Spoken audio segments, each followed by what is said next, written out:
شاید به دلایل قابل فهم ته ذهن خودم شاید این بود که ماندگاری رو آدم یه جوری با ایستایی قاطی میکرد.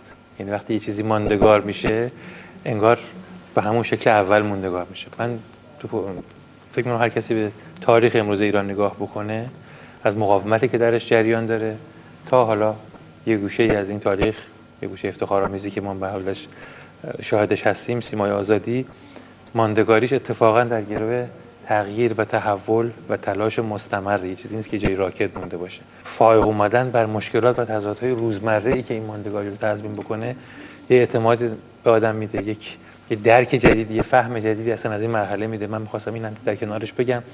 فکر می‌کنم پس اگه الانم بخوایم آینده سیما رو با همین قانونی که تو این 10 سال شاهدش هستیم بخونیم، خود دوباره آخر با یک جامعه‌ای که تحولات مهمی رو پشت سر گذاشته مواجهیم، با یک سرفصل مهمی در جامعه مواجه هستیم، با قرار گرفتن اون رژیمی که ضد آزادی بود و ما سیمای آزادی هستیم.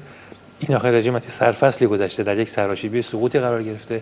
به خاطر این احساس میکنم که همونطوری که شما به حق اشاره کردید، ما بایستی که قطعاً قانونمند با یک جهشی در همه زمینه‌ها من جمله تو فعالیت سیمای آزادی مواجه باشیم که طبعاً تا اونجایی که به فرد ما برمیگرده، من فکر میکنم قطعاً با احساس مسئولیت بیشتر، با تجدید میثاق، با خضوع و خشوع بیشتر در برابر صاحبان اصلی این رسانه یعنی مردم هستیم و پایبندی بیشتر به معنی همین کلمات سیمای آزادی، تلویزیون ملی ایران. بنابراین فکر کنم پیام این ماندگاری برای همه یک تحرک فوق‌العاده بیشتر، به خاطر اینکه رمز ماندگاری همون بوده.